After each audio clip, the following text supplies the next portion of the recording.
கைது செய்யப்பட்ட ஐஎஸ்ஐ உளவாளி ஜாகிர் ஹுசேனிடம் நடத்தப்பட்ட விசாரணையில் பல திடுக்கிடும் தகவல்கள் வெளியாகியுள்ளதாக கூறப்படுகிறது.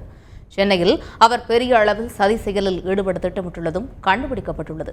மேலும் ஜாகிர் ஹுசேனின் கூட்டாளிகள் 5 பேர் சென்னையில் பதுங்கி இருப்பதாகவும் அவர்களை தேடும் பணியில் காவல்துறையினர் ஈடுபட்டுள்ளதாகவும் கூறுகிறார் எமது செய்தியாளர் கோகுல். அவர் தரும் தொலைபேசி வழி தகவல்களை தற்பொழுது பார்க்கலாம். கோகுல், இப்ப சொல்லுங்க, ஜாகிர் ஹுசேனிடம் மேற்கொண்ட விசாரணையில் பல திடுக்கிடும் தகவல்கள் வெளியாகி உள்ளதாக தகவல்கள் இருக்கிறது. அதை பற்றியான கூடுதல் விவரங்களை பதிவு செய்யுங்க கோகுல். ஐஎஸ்ஐ உளவாளியாக செயல்பட்ட ஜாகிர் ஹுசேனை கியூ பிரான்ச் போலீசார் கைது செய்து விசாரணை நடத்துறாங்க. அவரிடமிருந்து மாதிரி வரைபடங்கள் எல்லாம் கைப்பற்றப்பட்டது.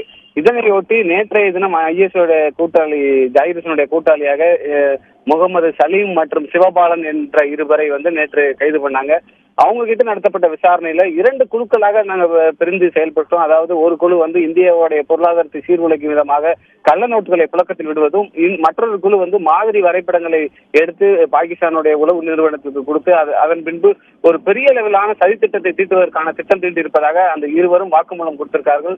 மேலும் ஒரு 5 பேர் தற்பொழுது சென்னையில் எங்களுடைய முக்கியமான கூட்டாளிகள் பதுங்கியிருப்பதாக கியூ பிரான்ச் போலீசாருடைய விசாரணையில் தெரிய வந்துள்ளது. அதனையொட்டி கியூ பிரான்ச் போலீசார் 5 பேரையும் கைது செய்யும் நடவடிக்கையில தீவிரமா தேடுதல் வேட்டையில தற்பொழுது ஈடுபட்டு வர்றாங்க.